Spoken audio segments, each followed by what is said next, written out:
Hello, and this is the first part to my textual analysis, and this is going to be on Flightplan, and this is about the title sequence of Flightplan.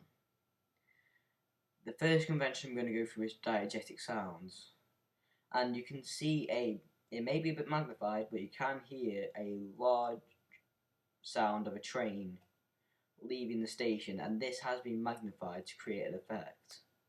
The effect he's trying to create is that the train is like life, for example. It's moving on, and this is shown, or the moving on part is shown when she's lost her husband and she's moving on with her child. And these two moments kind of link. A example of the non-diegetic sounds is soft music in the background. The music does get louder and softer around certain parts, and these help to create the mood or effect that has been shown in the current scene. A example of camera angles is the overhead shot of the courtyard, and it happens during when a load of crows or ravens or some sort of dark black birds are flying off. It kind of links to, well, the birds and the overhead shot kind of link together because she is either imagining or remembering something from the courtyard. Either way, when past the overhead shot, her husband's not there, dead, because you find out he's dead. And the raven, or the crow, is a symbol of death, and it helps because black also can connect to death. And the overhead shot just shows, well, death, and her with the snow. So it kind of links together. There are a lot of examples of editing, and you can see cross-cutting across the title sequence because it's constantly linking itself between when she's going to the coffin and the train station and walking back to her home, courtyard scenes, and these are cross-cutted together to make the audience. It makes the audience think, which is the past, which is the present, is it the future? You don't know until you find out that the husband / boyfriend is dead. So it is a really good convention that is used a lot in that scene. There are a few examples of lighting in the scene as well.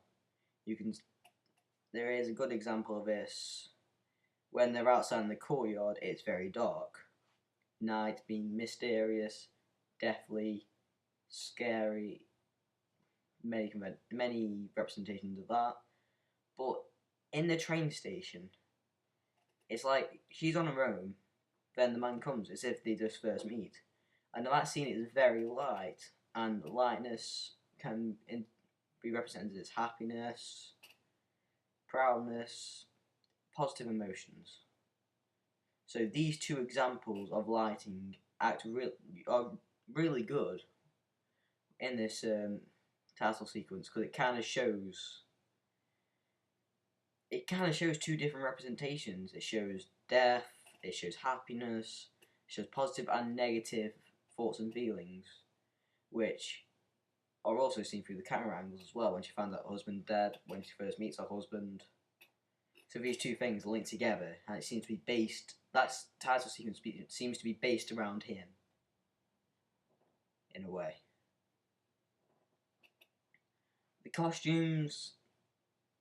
There's not really many representations about the costumes. They're just casual things you would wear in winter: coat, scarf, a trench coat, something very thick, something to keep you warm.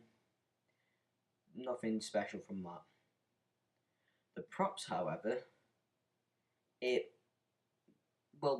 possibly the best prop in that is probably the coffin, because the coffin has so many representations, and it gives the audience a lot to question about until you find out who's in the coffin. Because I'm thinking, who's in the coffin? What happened? You want to know, and these things do get revealed in time, but before these things get revealed, there's a lot of suspension, a lot of tension that's created just by the coffin. And that kind of fits the scene because it also links to death, the blackness, the darkness, the ravens. So all these things do link together.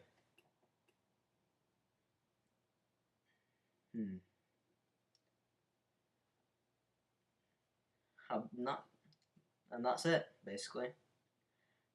From in my conclusion of this, there are a lot of representations and effects, codes and conventions that have been used, and these create a lot of effects among the audience, and it's pretty good the way they've done it. It's the end of my first part of the textual analysis, and this was on Flightplan.